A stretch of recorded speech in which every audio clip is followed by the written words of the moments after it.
शिक्षण शिक्षण सामाजिक और सांस्कृतिक परिप्रेक्ष्य में घटने वाली एक बहुत ही जटिल सामाजिक, सांस्कृतिक और नैतिक प्रक्रिया है, जिसका स्वरूप और संगठन समाज के सामाजिक और सांस्कृतिक रूप के अनुसार बदलता रहता है। शिक्षण का यह बदलता स्वरूप शिक्षण शब्द की पारिभाषिक शब्दावली में लगातार परिवर्तन लाता रहा है।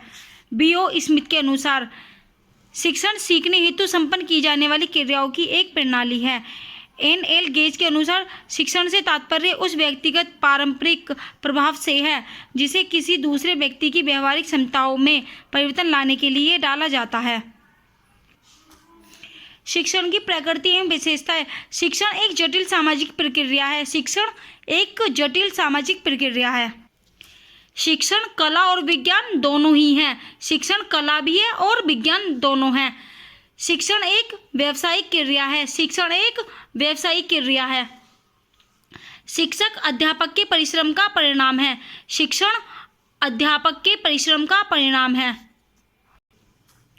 शिक्षण कौशल। शिक्षण कौशल का अर्थ है अध्यापन व्यवहार का कोई प्रतिमान जिसके द्वारा विशिष्ट उद्देश्यों को प्रभावशाली तरीके से प्राप्त किया जा सके। इस प्रकार इसमें निपुणता का भाव निहित है। शिक्षण कौशलों को भिन्न भिन्न शिक्षाविदों ने परिभाषित किया है, पर इनमें निहित सारस्वत यही है कि छात्रों में अधिगम विकसित करने हेतु कक्ष में अध्यापक अपने अध्यापन व्यवहार को किस तरह से प्रकट कर कार्य करता है, वही अध्यापन कौशल है।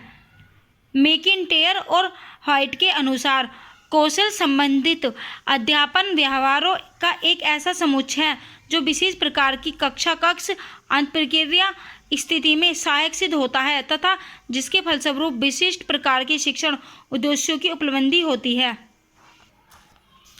शिक्षण कौशलों के प्रकार। प्राय शिक्षक अधिगमन में सक्रिय भूमिका निर्वाह हेतु शिक्षण कौशलों का प्रयोग करते हैं। इस मत में कोई दो राय नहीं है कि अलग अलग विषयों में भिन्न भिन्न प्रकार की विषयगत कौशलों की मांग होती है। फिर भी कुछ ऐसे कौशलों का चयन किया जा सकता है जो सभी विषयों के अध्यापकों के लिए समान रूप से उपयोगी होते हैं। ऐसे ही कौशलों के चयन में एलेन व रियॉन की महत्वपूर्ण भूमिका रही है, जिन्होंने निम्नलिखित 14 शिक्षण कौशलों को सूचीबद्ध किया है। पहला, उद्दीपन परिवर्तन कौशल। दूसरा, विन्यास प्रेरण कौशल। तीसरा, समापन कौशल। चौथा, मौन एवं अशाब्दिक संकेत। पांचवा, पुनर्वलन कौशल। छठा, प्रश्न पूछना। सातवां, खोजपूर्ण प्रश्न। आठवां, अभिसारी प्रश्न। नौवां, छात्र व्यवहार का ज्ञान। 10वां, दृष्टांत देना। 11, व्याख्यान कौशल। 12, उच्च स्तरीय प्रश्न। 13, नियोजित पुनरावृत्ति। 14, संप्रेषण पूर्णता। सूक्ष्म शिक्षण। सूक्ष्म शिक्षण प्रशिक्षण के क्षेत्र में एक नवीन नियंत्रित अभ्यास की प्रक्रिया है। सूक्ष्म शिक्षण प्रशिक्षण के क्षेत्र में एक नवीन नियंत्रित अभ्यास की प्रक्रिया है। यह एक ऐसी तकनीक है जो शिक्षकों में दक्षता विकसित करने का प्रयास करती है। सूक्ष्म शिक्षण का विकास D.W. एलेन ने शिक्षण व्यवहारों शैक्षणिक क्रियाओं के विकास के लिए किया है। सूक्ष्म शिक्षण का विकास डॉक्टर D.W. एलेन ने शिक्षण व्यवहारों शैक्षणिक क्रियाओं के विकास के लिए किया है। सूक्ष्म शिक्षण प्रशिक्षण की एक प्रयोगशालीय एवं वैश्लेषिक विधि है जिसके माध्यम से छात्रों में शिक्षण कौशल विकसित किए जाते हैं। सूक्ष्म शिक्षण का अर्थ है लघु कक्षा, लघु पाठ, लघु अवधि तथा लघु पाठ्य सामग्री से शिक्षण। सूक्ष्म शिक्षण एक ऐसी शिक्षण विधि है जो कक्षा अध्यापन की जटिलता और विस्तार को घटाकर उन्हें लघु रूप देती है और शिक्षण कौशलों एवं निपुणताओं के उन्नयन के लिए कार्य करती है। इसका प्रयोग शिक्षण प्रशिक्षार्थियों के व्यवहार परिवर्तन के लिए किया जाता है।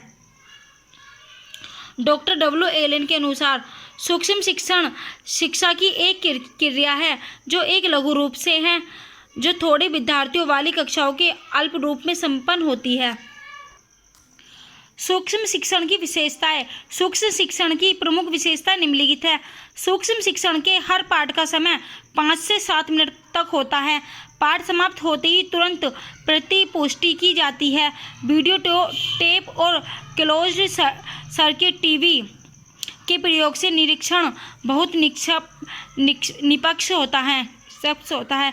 यह अत्यधिक व्यक्तिनिष्ठ प्रशिक्षण युक्ति है। जब इस तकनीक का प्रयोग होता है, कौशल के अमल में लाने में काफ़ी हद तक नियंत्रण रहता है। सूक्ष्म शिक्षण प्रशिक्षण की विश्लेषणात्मक पद्धति है। सूक्ष्म शिक्षण चक्र।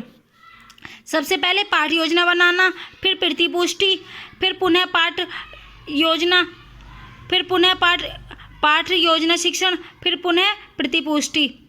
ऐसे पाठ योजना शिक्षण, फिर प्रतिपुष्टि, फिर पुनः पाठ योजना, फिर पुनः पाठ योजना शिक्षण, फिर पुनः प्रतिपुष्टि, फिर पाठ योजना। शिक्षण सहायक सामग्री। दृश्य साधन। दृश्य साधन में मानचित्र, चित्र, नमूने, चार्ट बोर्ड, स्लाइड, चित्र विस्तारक उपकरण, फिल्म पट्टी, प्रोजेक्टर, ये सब दृश्य साधन है। श्रव्य साधन। Radio, gramophone, tape recorder, linguaphone. श्रव्य साधन कौन कौन से? Radio, gramophone, tape recorder, linguaphone. दृश्य श्रव्य साधन। दृश्य और श्रव्य साधन। सिनेमा या चलचित्र, अभिनय, दूरदर्शन। शिक्षण एवं अधिगम में संबंध। शिक्षण एवं अधिगमन एक दूसरे से संबंधित है। शिक्षण बच्चे में अधिगमन उत्पन्न करता है। अच्छे शिक्षण का अर्थ है ज़्यादा से ज़्यादा अधिगमन करना। शिक्षण अधिगमन का उद्देश्य निर्देशन एवं प्रोत्साहन है। जहाँ शिक्षण को शिक्षा अधिगमन प्रक्रिया का केंद्र बिंदु माना जाता है, वहाँ अधिगमन को शिक्षण का केंद्रीय उद्देश्य माना जाता है। वर्टन के अनुसार शिक्षण सीखने के लिए उद्दीपन, पथ प्रदर्शन तथा उत्साहवर्धन है। वर्टन के अनुसार शिक्षण सीखने के लिए उद्दीपन, पथ प्रदर्शन तथा उत्साहवर्धन है। बर्नार्ड ने शिक्षण अधिगमन संबंध को निम्न चित्र द्वारा स्पष्ट किया है।